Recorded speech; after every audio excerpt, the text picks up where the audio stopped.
పెద్దపల్లి జిల్లా గోదావరిఖని సింగరేణి ఏరియా ఆసుపత్రిలో విషాదం చోటు చేసుకుంది. గోదావరిఖనికి చెందిన కాంపెల్లి లింగయ్య అనే సింగరేణి కార్మికుడి కుమార్తె సుప్రియను ఇటీవల డెలివరీ కోసం సింగరేణి ఆసుపత్రిలో చేర్పించారు. సాధారణ పరీక్షలు చేసిన వైద్యులు నిర్లక్ష్యం చేయడంతో పురిటిలో ఆడ శిశువు మరణించిందని కుటుంబ సభ్యులు ఆరోపిస్తున్నారు. సకాలంలో వైద్యులు చికిత్స అందించకపోవడంతోనే డెలివరీ కాకముందే ఆడ శిశువు మరణించిందని కుటుంబ సభ్యులు ఆసుపత్రి ఆవరణలో ఆందోళనకు దిగి బోరున విలపించారు. వెంటనే ఆపరేషన్ చేస్తే శిశువు బతికేదని ఆగ్రహం వ్యక్తం చేశారు. ఆసుపత్రిలో వైద్యులు అత్యవసర చికిత్స అందుబాటులో లేదని బీజేపీ నాయకులు కొండపర్తి సంజు ఆరోపించారు. ఆసుపత్రి బంధువులతో పాటు బీజేపీ నాయకులు బైఠాయించి నిరసన ప్రదర్శన చేశారు. కార్మికుడు కష్టపడి పనిచేసి లాభాలు గడిస్తే కుటుంబ సభ్యులకు చికిత్స అందించడంలో వైద్యులు నిర్లక్ష్యం చేస్తున్నారని పేర్కొన్నారు. కనీసం స్కానింగ్ మిషన్ అందుబాటులో లేకపోవడం విడ్డూరంగా ఉందని పేర్కొన్నారు. అంబులెన్స్ ఉండదు, ఒక వ్యవస్థ ఉండదు. అది మళ్ళీ మీరు పర్సనల్ గా అడ్మినిస్ట్రేషన్ అడగాలి. మేము ఒక సింగరేణి ఎంప్లాయీ ఎలా వర్క్ చేస్తున్నారో అట్లే నామకే వస్తారు పోతారు కదా, అంతే జీతాలు తీసుకుంటారు తప్పితే ఇక్కడ ఎవరికి మీరు న్యాయం అయితే చేస్తలేదు. 3 days అవుతుంది.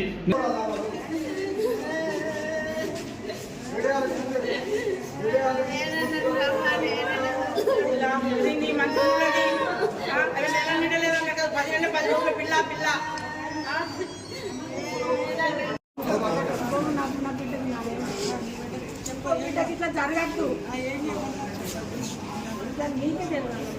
నేను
ఇవాళ పొద్దున 7కి అనిపోయిందని అంటే నైట్ అంతా ఏం చేశారు? నైట్ డాక్టర్లు ఎటువేరు. ఇంత పెద్ద సింగరేణి సంస్థ అని చెప్పుకుంటారు కదా, ఏది కార్మికుల పిల్లలకు వేసేది ఏమున్నది? ఇలా నార్మల్ అయితే మేము ట్రై చేస్తాను. ఇది ఒక్కడే చెప్పారు. డేట్ ఇచ్చే రాత్రి కావాలి.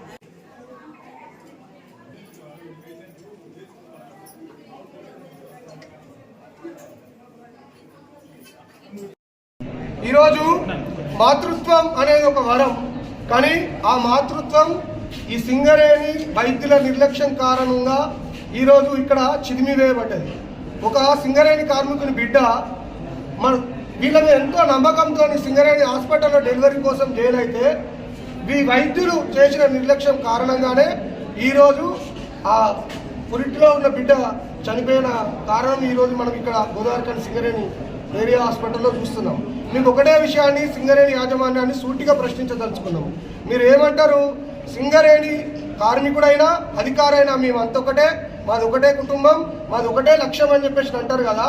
మరి మీరు సింగరేణి కార్మికుని పట్ల చూపించే విధానం ఇట్లనే ఉంటుందా? సింగరేణి కార్మికులు వాళ్ళు రెక్కలు ముక్కలు చేసుకొని వేల కోట్ల రూపాయలు కంపెనీకి లాభం తెచ్చిపెడితే ఇక్కడ నుంచి సింగరేణి నిధులను తీసుకుపోయి ఎక్కడో సిద్దిపేటలో ఖర్చు పెడతారు, మెదక్లో ఖర్చు పెడతారు. ఇక్కడ మనకు సింగరేణి ఏరియాలో మిమ్మల్ని నమ్ముకున్న హాస్పిటల్లో ఒక స్కానింగ్ మిషన్ కూడా ఉంటుంది. బయటికి పోయి ప్రైవేట్ హాస్పిటల్, కార్పొరేట్ హాస్పిటల్లో స్కానింగ్ మిషన్లలో స్కానింగ్ చేసుకోవాల్సిన దౌర్భాగ్య పరిస్థితి ఇక్కడ గోదావరిఖని ఏరియా హాస్పిటల్ ఏర్పడ్డది. మేము సింగరేణి యాజమాన్యాన్ని ఈ వేదికగా ప్రశ్నిస్తూ ఉన్నాం, భారతీయ జనతా పార్టీగా నిలదీస్తూ ఉన్నాం. కార్మికుల పట్ల మీ తీరును మార్చుకోవాలి, మీ నిర్లక్ష్యాన్ని మార్చుకోవాలి. సింగరేణి కార్మికులు కష్టపడ్డ నిధులు ఏవైతే ఉన్నాయో డబ్బులను ఇక్కడనే ఖర్చు పెట్టాలి. సింగరేణి ఏరియా హాస్పిటల్లో అధునాతన ఎంఆర్ఐ స్కానింగ్లను ఏర్పాటు చేయాలని చెప్పేసి మేము డిమాండ్ చేస్తూ ఉన్నాం.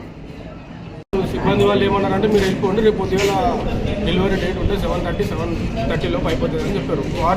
మార్నింగ్ చూసేసరికి ఏమైందని హార్ట్ బీట్ వస్తలేదు, సార్ బయట స్కానింగ్ తీసుకొని రమ్మని అని చెప్పిండు. మేము బయటికి పోయి స్కానింగ్ తీసుకుని వచ్చేసరికి హార్ట్ బీట్ అయిపోయింది, పాప చనిపోయిందని చెప్పారు. టీకాలు పెట్టి ఆపరేషన్ చేద్దామని అన్ని రెడీగా పెట్టుకున్నారు. పెట్టుకున్నాక తర్వాత మేడం రాలేదని ఆపేసి 12 గంటలకు ఒక సర్వీస్, 2ంటికి ఒక సర్వీస్. వాళ్ళ తెల్లరంగా 5ంటికి వచ్చి చూసి బేబీ కదులుతలేదు, పొట్ట టైట్ అయిందని అన్నారు. నా బిడ్డకు న్యాయం జరగలేదు, న్యాయం జరిగింది.